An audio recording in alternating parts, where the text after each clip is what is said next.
Amazing grace, how sweet the sound that saved a wretch like me. Hi, and welcome to Straight Talk About God video. I'm Jack. Communion and transubstantiation. See, communion has been one of the ongoing controversies in the church.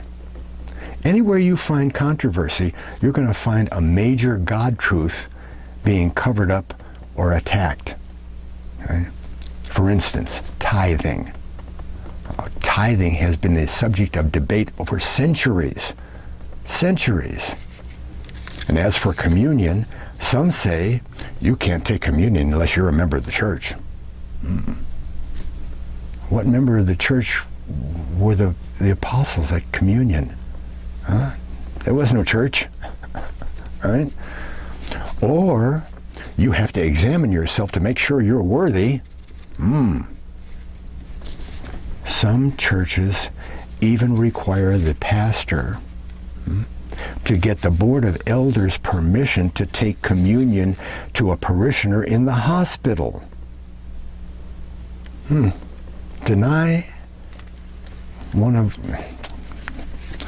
some say wine, some say only juice. Some say the wine in the Bible was non-alcoholic. I don't know how that works. Yeah. But you might want to get your elements right now, because after a bit we're going to take communion. Okay? And then there's transubstantiation.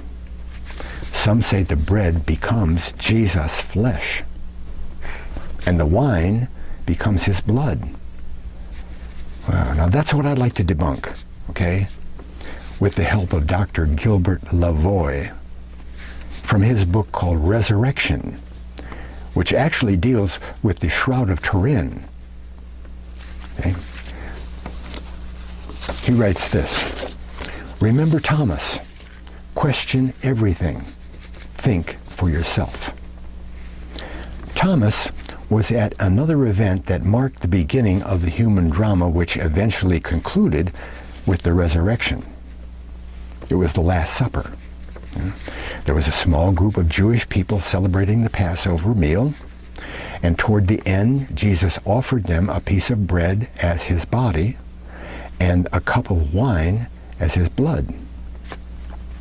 Now, neither I nor you or anyone else can tell you what was on the minds of those apostles when Jesus did this. Only from the discussion of Jewish burial customs do we know that a quarter log of blood is the contents of about 1.5 eggs, okay? About the volume of a small cup of wine. And when spilled at the time of death, this quantity of blood is the necessary amount to be considered lifeblood, the blood of atonement. Okay? Now these men knew that. They also knew it was forbidden to eat blood. I mean, from the Torah, they knew that, quote, if any one of the house of Israel or the aliens who reside among them eats blood, I will set my face against that person and will cut that person off from the people. Leviticus 17:10. Now, never mind the drinking of lifeblood. Eating any blood was forbidden by God. And by participating in this ceremony, they were partaking in an act that was forbidden, that was blasphemous. If discovered, their countrymen would be cut off. They would be cut off from their people, and even maybe lose their lives. There is no such thing as transubstantiation. Otherwise, God would have to be allowing the breaking of his own law. Back to Lavoie. Now again, We do not have any statement that tells us what was on their minds that night. But we do know what happened the next few days that helps us understand what they may have been thinking, right? Did they have, at the Last Supper, did they have 100% sureness that Jesus was God, the Messiah? I don't think so, because he lists four things here. First, we know that Judas continued with his plan of betrayal. Second, we know that on 3 occasions that very night, Peter denied even knowing Jesus.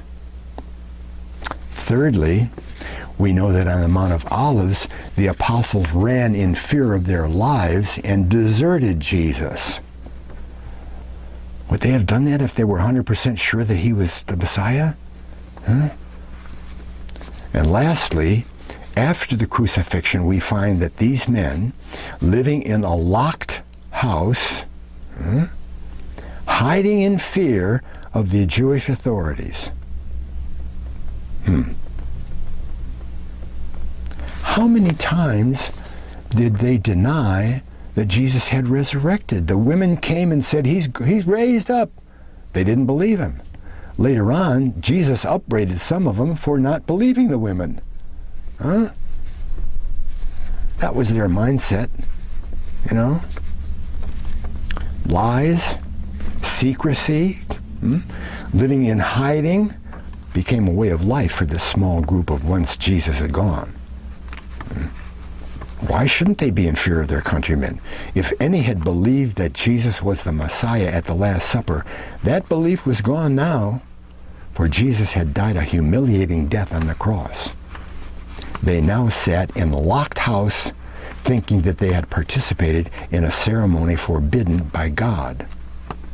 This is my blood. The followers of Jesus not only were living in fear of their lives, but they were filled with guilt.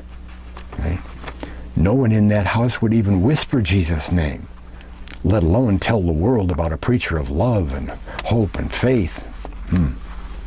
In the end, no one would ever know that Jesus the carpenter was born. But something happened in that house that changed their hearts and the minds of those men, changed despair to hope, fear of death to virtually no fear of death, an event that caused them to write down the details of the experience with no premonition or understanding of what it would mean in the future. In spite of the locked doors, Jesus appeared in their midst. Okay, let's go to the table of the Lord. Briefly, plain and simple, communion is a faith act. We're saved by faith, right? Faith act. And it's based on something God has said. All that is necessary is remembering Jesus and his sacrifice for us. That's what Paul says is partaking worthily, is what he says, worthily, in a worthy manner, not being worthy. If being worthy was necessary, no one, all capitals, no one could take communion. All have sinned and come short. Well, let's do some faithing right now, okay? We'll take the bread, and say what Peter said after the resurrection. By his stripes I was healed. Make it personal. Say it with me. By his stripes I was healed. In Jesus' name.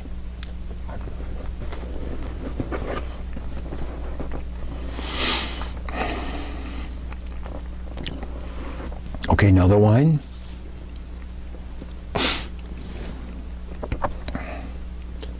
Thank God for his grace and ask his mercy. Thank you for your grace, Lord. Please have mercy on me. In Jesus' name.